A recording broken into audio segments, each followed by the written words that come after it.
जी नमस्कार। आज हम लोगों की जो महत्वपूर्ण टॉपिक है वह है बेरोजगारी। तो देखेंगे आप, बेरोजगारी से संबंधित बहुत से कंसेप्ट बाजार में घूमते हैं और तरह तरह से लोग बेरोजगारी के बारे में अपनी अपनी परिभाषाएं गढ़ता है। लेकिन सबसे पहले प्रतियोगिता परीक्षा में प्रश्न यह आता है कि बेरोजगारी की गणना कौन करता है। तो कुछ लोग कहता है सेंट्रल स्टैटिस्टिकल ऑर्गेनाइजेशन, कुछ लोग कहता है कि नहीं, ये आपको योजना आयोग, जो इससे भी तनी ज्यादा ही समझदार है, वो कहते हैं कि नहीं, योजना आयोग अब खत्म हो गया, नीति आयोग करेगा। थोड़ा पढ़ लेना चाहिए और थोड़ा सा विद्वजनों से जुड़कर समझ लेना चाहिए। ध्यान रखेंगे कि भारत में बेरोजगारी की चर्चा भारतीय श्रम विभाग के द्वारा किया जाता है। और ध्यान रखेंगे कि ये भी प्रश्न आता है कि भारतीय श्रम विभाग द्वारा बेरोजगारी की गणना कितने मानकों के आधार पर की जाती है। अब इस मानक को कुछ शिक्षक भी, मैं प्रतियोगियों की बात नहीं कर रहा हूं, कुछ शिक्षक भी जानते हैं क्या कर देते हैं, कहते हैं क्या कि जानते हो बेरोजगारी कितने प्रकार की होती है, वही पूछ रहा है। 4 प्रकार की होती है, नहीं 5 होती है, नहीं 6 होती है। गजब गजब उत्तर है भैया। तो आप मुझसे भी, मेरी भी वीडियो देख रहे हैं और इस कोरोना काल में आप मुझे ऑनलाइन पढ़ रहे हैं। मुझे आपसे ऑनलाइन का फी नहीं चाहिए, बस एक रिक्वेस्ट चाहिए कि अभी मैं वीडियो बना रहा हूं और फिर वीडियो को मैं यूट्यूब पर डालूंगा या फेसबुक पर डालूंगा। तो आप क्या कमेंट कर रहे हैं, आपकी क्या जानने की इच्छा है, वो हम लोग नहीं जान पाते। बस हम सुना दिए और आप सुन लिए। लेकिन यदि ये परमिशन मिल गया हमको लाइव चलाने का, तो आप हमारे सामने डायरेक्ट कमेंट करेंगे और हम उसका उत्तर भी देंगे। तो मेरी जानकारी कितनी है ये भी पता चलेगा कि मैं कितना जानता हूं, और ये भी जानेंगे कि आपको इस बताने के दौरान क्या क्या समस्या आ रही है। ये तो नहीं कहूंगा कि मैं 100% समस्या का समाधान कर पाऊंगा, इतना विद्वान में रहता तो मैं IAS हो गया रहता। लेकिन हाँ, कोशिश जरूर करूंगा, और नहीं अगर आएगा तो गलत नहीं बताऊंगा, बरगलाऊंगा नहीं, अगले वीडियो में आपको उसका उत्तर जरूर दूंगा।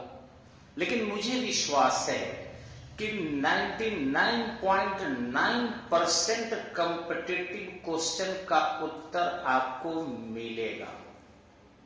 ये मेरे गुरुजी YD मिश्रा का स्नेह है, आशीर्वाद है। तो देखिए, बेरोजगारी की गणना भारत में जो संगठन करता है वह है आपका भारतीय श्रम संगठन। और 6 मानक याद रखिएगा, प्रतियोगिता में 6 मानकों के आधार पर भारत के बेरोजगारी की गणना की जाती है। अब रहा कि अनएम्प्लॉयमेंट रेट यानी बेरोजगारी दर, जिसको बेकारी भी कहते हैं, उस श्रम बल का प्रतिशत है जो रोजगार विहीन है। ध्यान रखिएगा, बेरोजगारी दर अर्थात अनएम्प्लॉयमेंट रेट उस श्रम बल का, श्रम बल किसको कहते हैं, 14 वर्ष से अधिक उम्र का हो और 60 वर्ष से एक दिन भी कम हो, ठीक है, उसको हम श्रम बल कहते हैं। तो उस श्रम बल का प्रतिशत है जो रोजगार विहीन है। परिभाषा देखिए ढंग से, आईएएस में देते हैं आप, मेन में, बीपीएससी मेन में देते हैं। अगर यह केवल लिख देते हैं कि बेरोजगारी उसे कहते हैं जिसको रोजगार नहीं मिलता है या चाहकर भी रोजगार नहीं मिलता है, उसे बेरोजगारी कहते हैं, तो परिभाषा आपका गलत हो गया। मैट्रिक में भी अब क्या कारण है कि आर्ट के परीक्षा देते हैं और आपको कम अंक आता है, तो आप कहेंगे आर्ट में कम विषय आता ही, कम अंक आता ही है, लेकिन ऐसी बात नहीं है। आपको मैं एक जीवित उदाहरण दे रहा हूं। राजस्थान के नागौर जिला के रहने वाले हैं जितेश नागौरी, और वे 600 के अंक के एग्जाम में 580 अंक इतिहास से लाए थे। आप पता कर लीजिएगा, जितेश नागौरी, उनकी एक पुस्तक आती है an encyclopedia of Indian history, और वो प्रॉपर आईएएस निकाले थे और उनको 600 में 580 अंक आया था इतिहास में। कितना बढ़िया लिखे थे। हम लोग भी लिखते थे लेकिन उनके जैसा नहीं। अब पढ़ते पढ़ाते इतनी अनुभव हो गई है कि एक एक शब्द के मायने, एक एक प्रीपोजिशन के मायने को हम लोग समझते हैं, और एग्जामिनर जो पता नहीं कितने लोगों के कॉपी को जांचता है, जो पीटी निकाल चुके होते हैं, तो वो समझता है। इसलिए आप जो छोटे छोटे बुक और छोटे छोटे टपोरी शिक्षकों से पढ़ रहे हैं, ध्यान रखिएगा, पीटी के एग्जाम के पेपर भी विद्वान सेट करते हैं। ये टपोरी कोचिंग के बहाने जादू दिखाने वाले, हंसाने वाले शिक्षक नहीं सेट करते हैं। इसलिए इनके हंसगुल्ले से आप सब परेशान हैं, मुझे पता है, और आप कहते हैं पेपर नहीं लड़ रहा है। कैसे नहीं लड़ रहा है? आप मेरे संस्था में आइए, स्टडी पॉइंट की सभी क्वेश्चन लड़ी थी, लड़ता है, लड़ेगा, क्योंकि हम लोग पढ़ने से ज्यादा पढ़ते हैं, पढ़ाने से ज्यादा पढ़ते हैं। तो वैसी स्थिति में जो क्वेश्चन सेटर है उससे 100% तो भैरी हम लोगों का नहीं करता, लेकिन हाँ 90-92% स्टडी पॉइंट के प्रश्न हर प्रतियोगिता परीक्षा में लड़ा है, लड़ रहा है और लड़ेगा जब तक हम रहेंगे, ये मैं गारंटी देता हूं। हाँ, बच्चे परेशान हो रहे हैं ड्यू टू हंसगुल्ले शिक्षक, वो आपको खुश कर सकते हैं, सफलता नहीं दे सकते। तो चलिए समय नहीं गवाएंगे, हम जान के कह रहे हैं कि आप इन हमारे पॉइंट्स को थोड़ा सा समझिएगा, थोड़ा सा देखिए क्या है। अनएम्प्लॉयमेंट रेट यानी बेरोजगारी दर। जब पूछे कि बेरोजगार किसे कहते हैं, तो आपका क्या परिभाषा होगा? वो बेरोजगार की। अनएम्प्लॉयमेंट का डेफिनेशन में आप इस तरीके से समझेंगे कि श्रमसाध्य या श्रमशील आयु के लोग, यानी 14 साल 1 दिन और 60 साल में 1 दिन कम, श्रमशील आयु के लोग यदि रोजगार चाहते हैं और फिर भी उन्हें रोजगार के न्यूनतम मानक भी पूरा नहीं हो पाता, बेरोजगार कहते हैं। दूसरा सवाल पूछे अनएम्प्लॉयमेंट रेट क्या है, यानी बेरोजगारी दर किसे कहते हैं? तब आप देंगे कि बेरोजगारी दर उस श्रम बल का प्रतिशत है जो रोजगार विहीन है। बेरोजगारी दर उस श्रम बल का प्रतिशत है जो रोजगार विहीन है।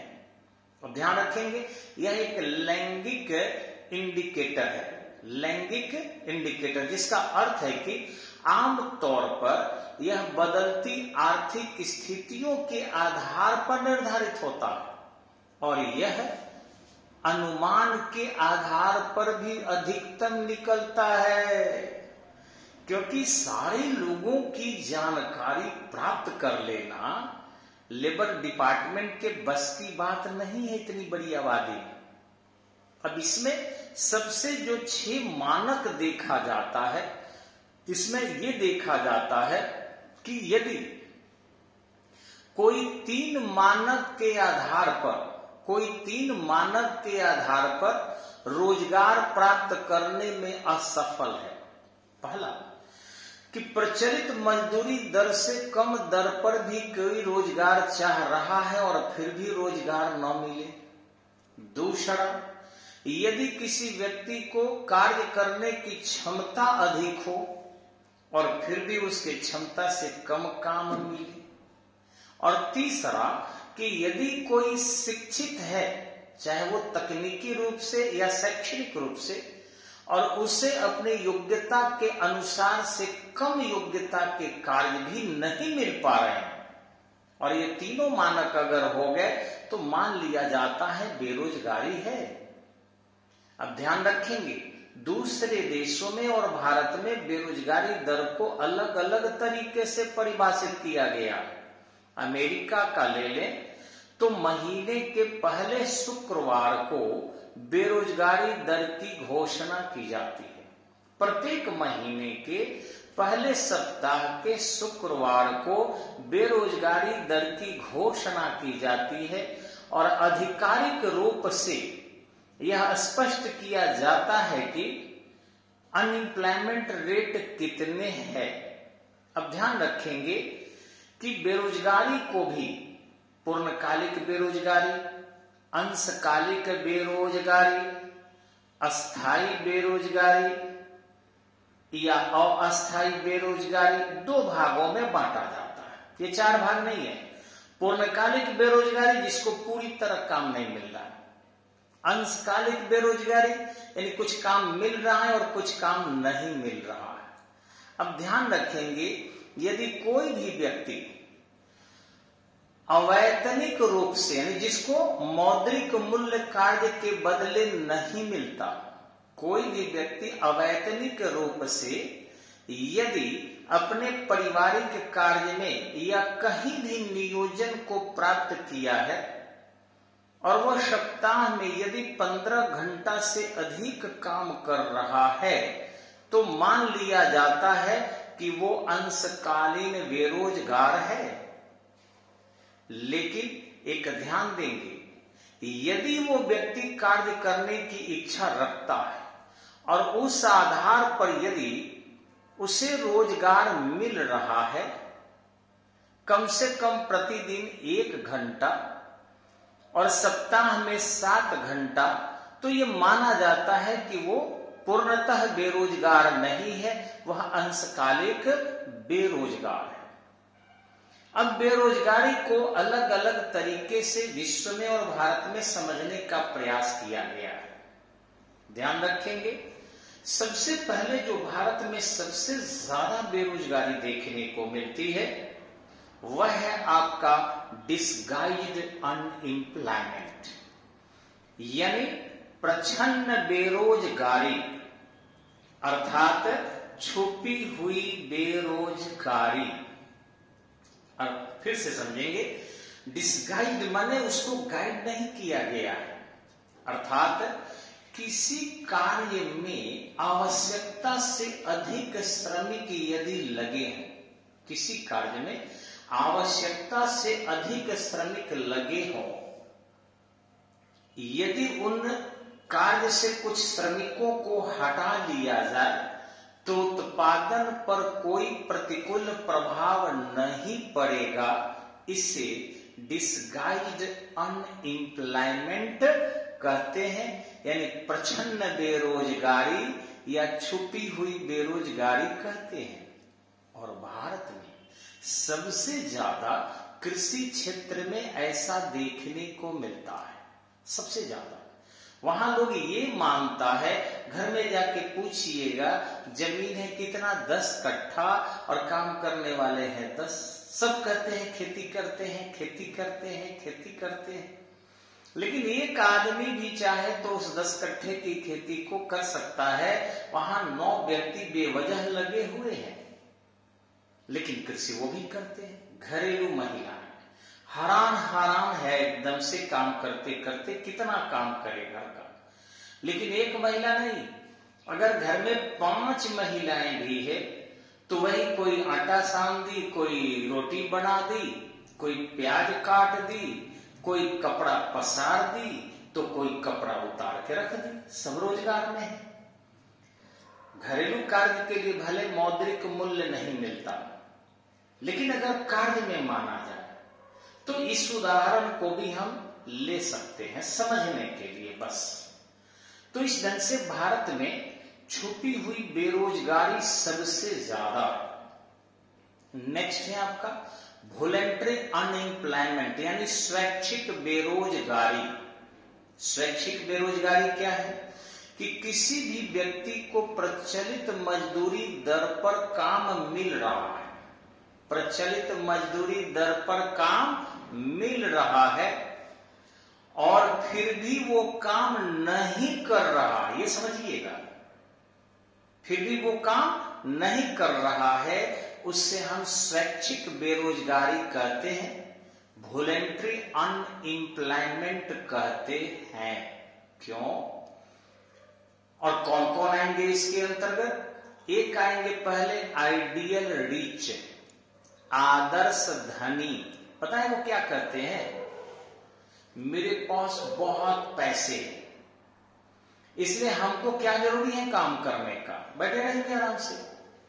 पापा मम्मी जो है 2 जोड़ी बैल रखे हुए हैं, 2 ट्रैक्टर है, 1 जनरेटर है और 1 थ्रेसर है, उसी से कमा लेंगे, उसी से हमारा काम चल जाएगा। और ऐसे ऐसे करके वे लोग जो है काम नहीं करते। कई बार तो ये भी कहते हैं वे कि काम क्या करना है। दूसरे इसमें आते हैं आइडियल पुअर, यानी आदर्श गरीब। वो भी स्वैच्छिक बेरोजगारी के अच्छे उदाहरण है, क्योंकि जानते हैं क्या कहते हैं? वो कहते हैं मार भात खातम तब भी मरतम, घी रोटी खातम तब भी मरतम, देहिया कष्टम काहे दियत्तम। समझ गए होंगे आप? यानी मार भात खाएंगे तब भी मरबे करेंगे, घी भात खाएंगे तब भी मरबे करेंगे, तो देह का कष्ट किस लिए देना है? का हाय हाय हाय, क्या खटना है, करो आराम, रहो आराम से। तो इस तरीके से वे लोग भी रोजगार मिलता है तो काम में नहीं जाते हैं। किसके लिए काम करना, ऐसा करते हैं। और भारत में इसके अंतर्गत बहुत से साधु संत भी आएंगे, जो बहुत से, नॉट 100%, वो भी आ जाएंगे। और नेक्स्ट आते हैं आपका हड़ताल कर्मी। अब किसी बैंक के स्टाफ को 30,000, 35,000, 40,000 पेमेंट है, और फिर भी यदि वो हड़ताल पर आता है कि हम काम नहीं करेंगे, प्रचलित मजदूरी दर पर उसको रोजगार मिल रही है, कहता है नहीं हमें और वेतन चाहिए, नहीं तो हम काम नहीं करेंगे, तो ये भी हो गया आपको वॉलंटरी अनएम्प्लॉयमेंट, हड़ताल कर्मी की। ये जो स्थिति है किसी देश के लिए बहुत बुरा नहीं है, लेकिन एक होता है अनवॉलंटरी अनएम्प्लॉयमेंट, यानी अनैच्छिक बेरोजगारी। अनैच्छिक बेरोजगारी वह बेरोजगारी है जिसमें किसी व्यक्ति को काम प्रचलित मजदूरी दर से कम पर भी वो चाह रहा है कि हमें मिले, और फिर भी वो काम उसे नहीं मिल पा रहा है, उसे हम अनैच्छिक बेरोजगारी कहते हैं। ये खतरनाक स्थिति है। किसी देश में कोई चाहे कि जो प्रचलित मजदूरी दर है उससे भी कम पर भी हम काम कर लेंगे। चलिए जम्मू कश्मीर में देख सकते हैं आप कि इस बर्फबारी में कुछ वहां के आतंकवादी, कुछ नेता, कुछ उद्योगपति बहुत अमीर है, लेकिन जाके उन पहाड़ी जनजातियों से, गरीबों से पूछिए, पर्यटक इस इतने ठंड में जाते नहीं हैं। दूसरा, उनको बहुत कपड़े चाहिए, बहुत सारे मांस चाहिए, बहुत से उनको पौष्टिक आहार चाहिए, क्योंकि अगर वो नहीं ग्रहण करेंगे ठंड में जिएंगे कैसे। तो उनको कोई काम भी नहीं कराता, बर्फ में वो करेंगे भी तो क्या करेंगे वहां के मजदूर, तो वो मजदूरी दर कम कर देते हैं। फिर भी उन्हें काम नहीं मिल पाता, ये किसी भी देश के लिए एक भयंकर स्थिति है, भयावह स्थिति। नेक्स्ट आता है स्ट्रक्चरल अनएम्प्लॉयमेंट, यानी संरचनात्मक बेरोजगारी।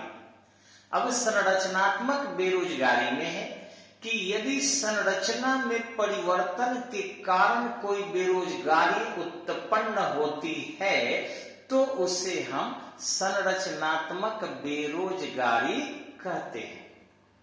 जैसे बैंकिंग सेक्टर ले लीजिए आप, तो बैंक में एटीएम से पैसा निकालिए, एटीएम से ही पैसा डाल दीजिए, यूनो से ऑनलाइन बैंकिंग कीजिए, नेट बैंकिंग से पैसे का आदान प्रदान हो जाना।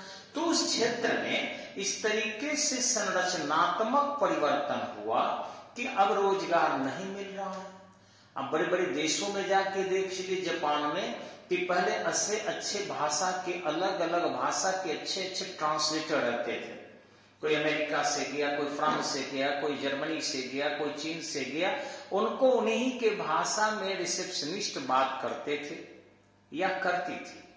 लेकिन आज वहां पर रोबोट लगा दिया गया है जो कम से कम 25 विश्व के बड़े भाषाओं के जानकार हैं। जैसे ही जाकर वहां बोलेंगे हेलो भाई साहब नमस्कार, तो बोलेगा नमस्कार, और सुनाइए क्या सेवा मैं आपका करूं। और इतना बढ़िया से रोबोट बात करेगा जो शायद आप अपने घर के किसी काफी प्रिय व्यक्ति से बात कर रहे होते हैं। जैसे अंग्रेजी में कहेंगे hello friends how are you, तुरंत जवाब देगा वो इंग्लिश में, फ्रेंच में बोलेंगे फ्रेंच में, मंदारन में बोलेंगे मंदारन में। तो वहां जो 25 व्यक्ति को अलग अलग भाषा में रोजगार लगा हुआ था, अब एक मशीन निपटा रहा है, तो बेरोजगारी बढ़ी है। इस प्रकार के बेरोजगारी को संरचनात्मक बेरोजगारी कहते हैं। एक होता है विकसित देशों में साइक्लिक अनएम्प्लॉयमेंट, यानी चक्रीय बेरोजगारी। अब देखिए, चक्रीय बेरोजगारी वह बेरोजगारी है जब किसी प्रकार के वस्तु के उत्पादन में अकस्मात तेजी आ जाए। क्यों तेजी आती है? कि जब वहां एकाएक उस वस्तु का मांग बढ़ जाता है, फटे हुए जींस का, फटे हुए शर्ट का, फटे हुए पैंट का, फटे हुए जूता का, तो अच्छे जींस को भी घिस कर फाड़ने के लिए रोजगार लग जाता है। जूता घिसने के लिए रोजगार, बनाने के लिए तो बहुत बन गया, अब घिसने वाला तो चाहिए, तो डिमांड बढ़ गई, रोजगार मिल गया। लेकिन वही अगर उसकी डिमांड घट गई तो बेरोजगारी बढ़ गई। तो इस प्रकार के बेरोजगारी जो कभी कभी एक रोजगार मिल गया और कभी कभी बेरोजगार, फिर रोजगार, फिर बेरोजगार, फिर रोजगार, फिर एक साइकिल की तरह जो चलते रहता है, वही है आपका साइक्लिक अनएम्प्लॉयमेंट, यानी चक्रीय बेरोजगारी। ये केवल और केवल विकसित देशों में अथवा पूंजीपति देशों में अथवा औद्योगिक देशों में दिखाई पड़ता है। एजुकेटेड अनएम्प्लॉयमेंट यानी शिक्षित बेरोजगारी। देखिए, इसमें दो दोष है। एक, सरकार के शिक्षित लोगों को अच्छे जगह देने में, नौकरी देने में असमर्थ है, और दूसरा दोष है कि हमारे शिक्षा जो है रोजगार परक नहीं है। तो इस तरीके से अगर शिक्षित होकर भी किसी व्यक्ति को जीवन जीने के लिए या अपने ऊर्जा का, अपने ज्ञान का उपभोग करने के लिए अवसर नहीं मिल पाता है, तो उसे शिक्षित बेरोजगारी कहते हैं। हम लोग पढ़ लिए हैं थोड़ा बहुत, अब अच्छी जानकारी तो नहीं रखते, लेकिन कुछ न कुछ तो जरूर रखते हैं, और इसके बावजूद पढ़ाना भी चाह रहे हैं, लेकिन सरकार कह रही है नहीं, आप केवल वक्ता बनो, रिकॉर्ड करो और डाल दो, कंपनी फायदा उठाएगी। और फिर बच्चे जो है वो ऑलरेडी श्रोता बने, कंपनी फायदा उठाएगी, और फिर कंपनी से सरकार को मिलेगा। तो ये सरकार जानबूझकर शिक्षित बेरोजगारी बढ़ा रही है। इसी को कहते हैं कि योग्यता अनुसार, शिक्षा के अनुसार काम न मिलना। नेक्स्ट है अंडर अनएम्प्लॉयमेंट यानी अल्प रोजगार। कोई व्यक्ति अपने क्षमता के अनुसार कार्य करना चाहता है, और उसे उस क्षमता के अनुसार यदि कार्य नहीं मिल पा रहा है या कम मिल पाता है तो उसको हम अंडर अनएम्प्लॉयमेंट यानी अल्प रोजगार कहते हैं, उसे अल्प बेरोजगार भी कहेंगे। नेक्स्ट, ओपन अनएम्प्लॉयमेंट यानी खुली बेरोजगारी। यदि कोई व्यक्ति या कोई श्रमिक काम के लिए बैठा रहता है और प्रतीक्षा करने के बाद भी उसे काम नहीं मिल पाता है तो ये खुली बेरोजगारी है। जैसे मौना चौक लोग बैठे रहते हैं, छपरा में, पटना में भी लोग बैठे रहते हैं, दिल्ली में भी मैंने देखा है कि किंग्सवे कैंप के पास दिल्ली में भी लोग बैठे रहते हैं। हकीकत नगर के सामने देख लीजिए, मुखर्जी नगर के रोड में देख लीजिए, गुप्ता कॉलोनी के रोड में देख लीजिए, रिंग रोड पर देख लीजिए, और उन श्रमिकों को रोजगार नहीं मिलता। दिन भर बैठकर बेचारे अपने श्रम के दर को भी कम कर देते हैं, लौटकर चले जाते हैं। इसको हम ओपन अनएम्प्लॉयमेंट कहते हैं। नेक्स्ट है सीजनल अनएम्प्लॉयमेंट यानी मौसमी बेरोजगारी, यानी किसी खास सीजन में उनको रोजगार मिल जाता है और सीजन समाप्त तो बेरोजगारी हो जाती है। जैसे लगन के दिनों में बाजा बजाने के लिए या फिर जनरेटर को ढोने के लिए, झुनझुना बजाने के लिए बहुत सारे रोजगार मिल जाते हैं हलवाई के रूप में। और जैसे ही शादी ब्याह लगन का समय समाप्त हुआ फिर बेरोजगार हो जाते हैं। खेती में भी जब धान को रोपना है, गेहूं की दौनी करनी है तो वे आसानी से रोजगार उन्हें मिल जाता है, उसके बाद जो है वो वहां से फिर बेरोजगार हो जाते हैं। इसे सीजनल अनएम्प्लॉयमेंट कहते हैं, मौसमी बेरोजगारी कहते हैं।